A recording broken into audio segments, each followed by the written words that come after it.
Hey, here's Phil and I. There's the B17 back there.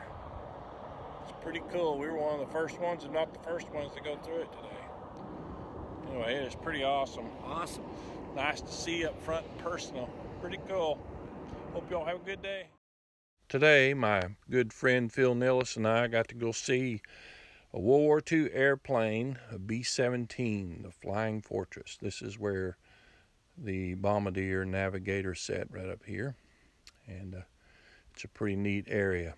That's where I would like to fly if I ever got to go into a B17. And it's also right up above there. I didn't show a very good video, but that's where the Navigator would take his sightings for navigation. This is where the pilots sit, obviously. I was hoping I could sit in the seats, but they wouldn't let me do it because they was afraid I'd bump my head. Sorry excuse as far as I'm concerned, but anyway, it was pretty cool to see. This is looking down into the bomb bay, and that's the top turret. It's right about where the flight engineer was at. So that's where the bomb bay is. It was a very tight fit. I didn't know if I was going to make it through it or not. It was pretty slim, and this boy like not made it. That's why they get young and skinny guys to fly on those things. This is looking down out of the bomb bay doors. Sometimes in flight, if a bomb got stuck, they had to go up there. Imagine doing that at several thousand feet above the ground and having to kick a bomb out there. That'd be cool. This is the radio room, which was pretty cool, where all the communications took place. Looking at the various radio equipment.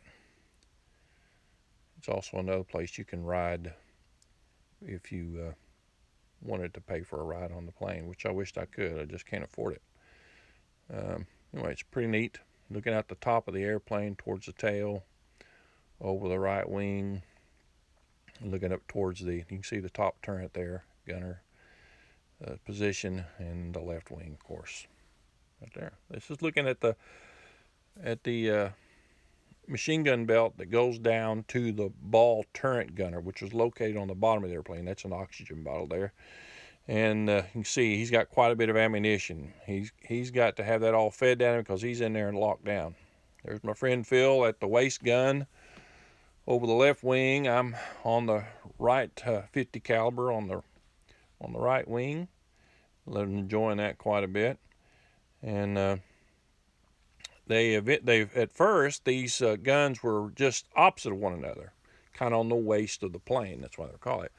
But he was telling us on the G17G, they staggered them because the men had more room to operate. They weren't back to back, but you can see they've got quite a bit of ammunition going to them as well.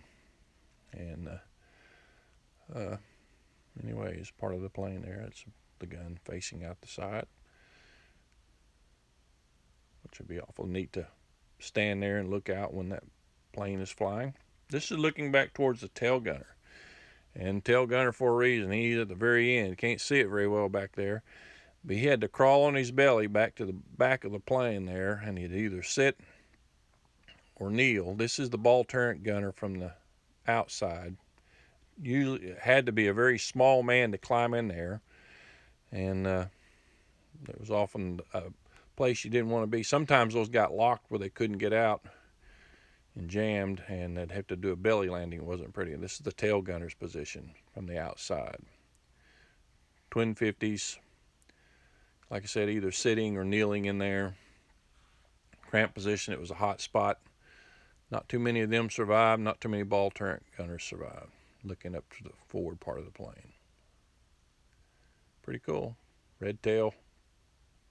There's from the side of the plane. It's a beautiful airplane. What's amazed me is I've looked at these planes is that they're smaller than what I thought they were. As a kid, I saw pictures of them, movies of them, just seeing them as gigantic. They're really not that big. I mean, it's still a huge airplane, don't misunderstand me, but not near as big as I envisioned. But this is one of my, if not my favorite World War II airplane, for sure, is the bomber. There's a picture of the front of the airplane with the decoration, the painting on the front there, and standing there in front of it. Again, this is a kind of a, you might say, a bucket list thing. My only thing that makes that bucket list more complete is to be able to fly on the B-17, which is possible. But you see it up in the nose there, that last part, that's where I want to fly. It's a navigator seat, and it costs $875 to fly there. So if someone wants to donate to that great cause, I would love for you to do that. As for me, I can't do it. This is looking up into the bomb bay doors from the ground. That's a mock bomb there. And then there's the ball turret gunner from the outside. Again, you see it's not a very big space. We got the little guys and put them in there. The hatches off the back. There you can see it laying on the ground on the left. Also shooting twin 50s. I remember reading a story about a guy that jumped out of one of those because he couldn't. The plane was on fire. He had to jump out several thousand feet above ground and landed without his parachute in the snow and survived. The Germans verified it. It's quite a story. There's another. It was one of the waist guns. Again, some more part of the nose art. And that's the Norton bomb sight that the bombardier would use in front of the plane to sight in the bombs, make sure they land on target. And that's the tour. Hope you enjoyed it.